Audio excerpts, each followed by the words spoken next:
el año de 1896, el pueblo de Zacatlán estuvo conmocionado ante la inverosímil historia que llenó de horror y después superstición a todos los que escucharon esto y divisaron la presencia de un ave gigante. Esta noticia estuvo en dos de los periódicos de la época, El Eco de Zacatlán y El Hijo de Huizote. Tal vez por esta información tan detallada de este suceso, el pueblo acostumbraba a encerrarse en sus casas al caer la tarde. La noticia que recorría los labios de la población cuenta, entre muchas otras cosas, que esta ave gigante tenía por costumbre abalanzarse en especial sobre los niños, y estuvo así, asolando a la región durante algún tiempo. Al anochecer, cuando las familias estaban a buen recaudo, era donde se escuchaba el peculiar batir de alas estruendosas en el viento y golpeteando el ramaje de los árboles cercanos. Al final solo una explicación creció entre el entendimiento de la población, una que explicaba toda esta situación de terror que enfermaba a la población. Un nahual de algún brujo o chamán de más debajo de la barranca tenía que ser el culpable. Por supuesto, nunca faltan los atrevidos, descreídos que no creen en estas historias, ni de habladores, que creía eran los que proliferaban estos chismes, y sin ningún reparo andaban a las horas que más les complacían para vivir el terror. Por 2 meses la población vivió al filo del miedo, pues las víctimas fueron varias en las inmediaciones de la barranca y cada día fueron creciendo más personas que veían a este ser. La afirmación de que solo podía ser un brujo quien sería el invocador o el nahual, y que como las víctimas eran atascadas cerca de la barranca, debía ser ahí donde se escondiese esta cosa, su guarida.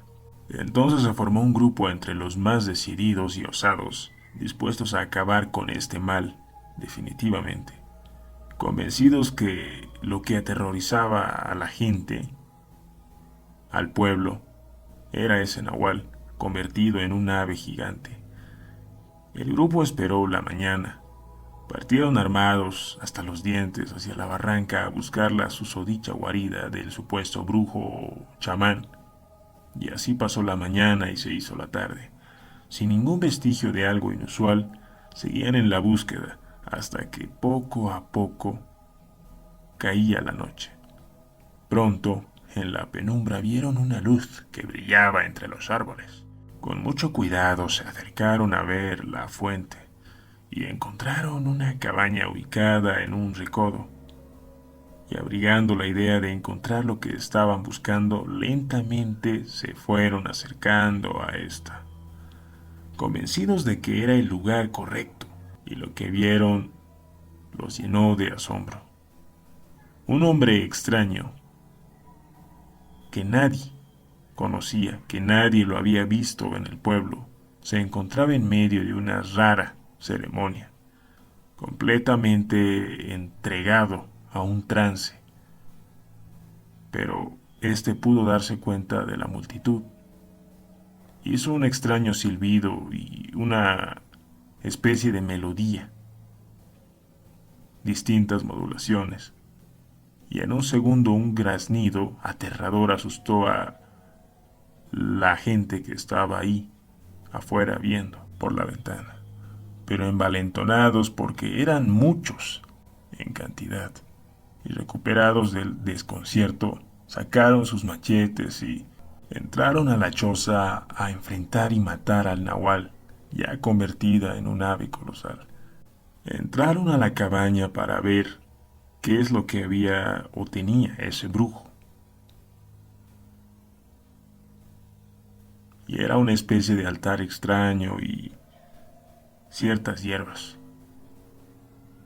Al salir, no encontraron a su cadáver, este había desaparecido. Lo buscaron por todos lados, pero fue en vano.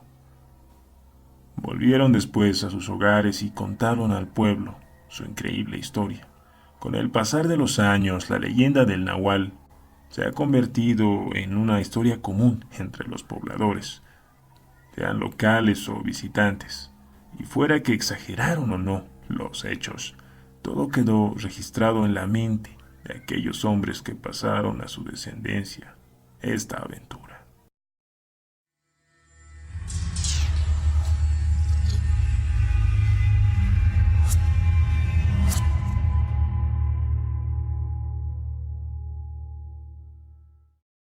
En cierta ocasión, estando en mi casa, ya de noche, como eso de las 9:30 de la madrugada, mi madre estaba trabajando y ya era algo tarde para la hora que solía regresar. Entonces mi papá fue a recogerla y nos dijo que no fuéramos a salir, que no le abriésemos a nadie.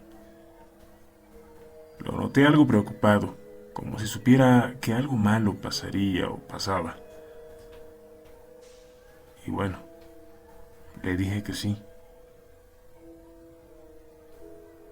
Salió y empezó a fallar la luz en toda la colonia, y el viento estaba soplando muy fuerte. Recuerdo que los vecinos tenían un recién nacido y mi tía también. Las luces empezaron a parpadear 30 minutos después que mi padre saliese. Mis hermanos y yo nos metimos a la misma cama. Estábamos esperando a que llegasen nuestros padres. Las luces terminaron por irse y decidí asomarme por la ventana para ver si ya llegaban mis papás, y a lo lejos se veían unas bolas de fuego. Rápidamente, de miedo, me metí a la cama, ya con el pelo y la piel erizada.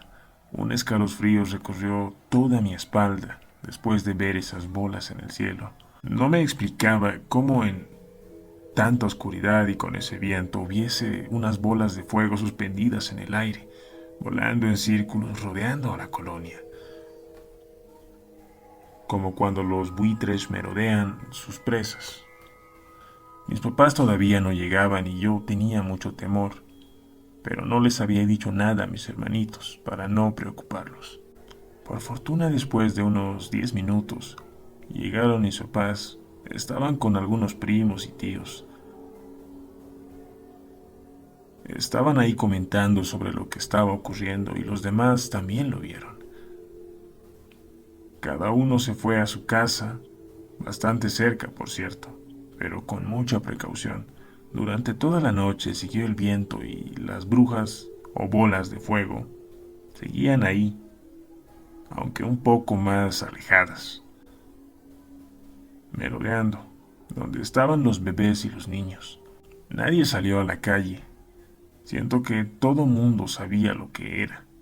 Además, no era normal eso. Nunca en mi vida vi algo igual. Mi madre y mi papá nos dijeron que rezásemos mucho antes de dormir, y ahora entiendo por qué. Desde pequeños nos decían que nos iban a chupar las brujas. Al día siguiente, después de eso, no faltaron los comentarios de la colonia. La gente decía que algunos recién nacidos y bebés murieron, y algunos desaparecieron. Da la casualidad que a la misma hora, en el transcurso de la noche de esas circunstancias, pasaron esas cosas.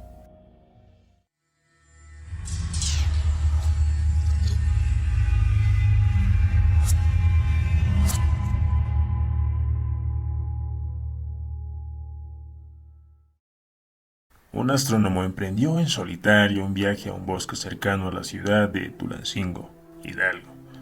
Necesitaba alejarse de las luces, el humo y el ruido de la metrópoli para poder precisar mapas de constelaciones. No era la primera vez que hacía este tipo de viajes. Disfrutaba más esto solo que acompañado. Acostumbrado a la oscuridad y al silencio, el hombre nunca había vivido una situación de peligro. Conocía bien los caminos y a sus habitantes cercanos, quienes ocasionalmente le advertían sobre ladrones o plagas para que tomase alguna precaución. Antes de instalar su campamento, el astrónomo siempre pasaba a un mercado cercano para surtirse y prepararse la cena. En esta ocasión tuvo la oportunidad de encontrar a una hermosa muchacha que vendía piezas de pan, con la que intercambió alguna mirada pícara.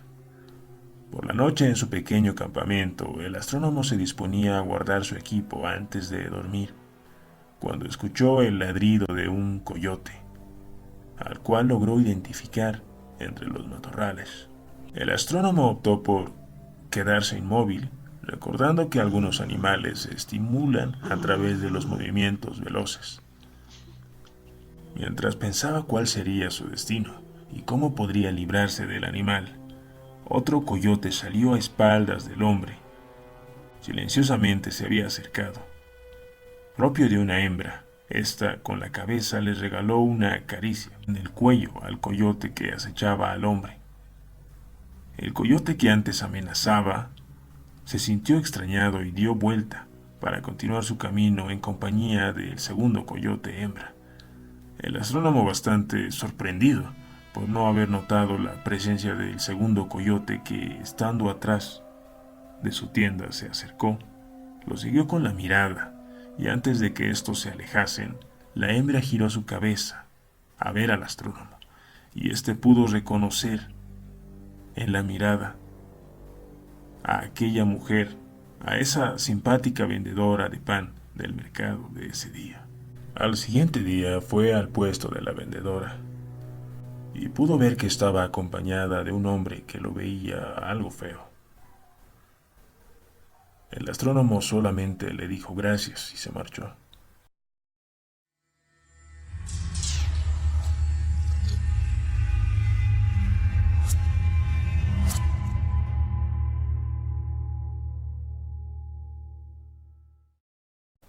La verdad es que en este mundo, el que cree que hay un cielo con una estrella suspendida brindándonos luz, que hay un satélite que nos alumbra en las noches, e infinidad de cosas que no tienen más que una cercana explicación científica, entonces debe creer que este mundo es un misterio, y que vivimos divididos entre el bien y el mal, entre lo carnal y lo espiritual.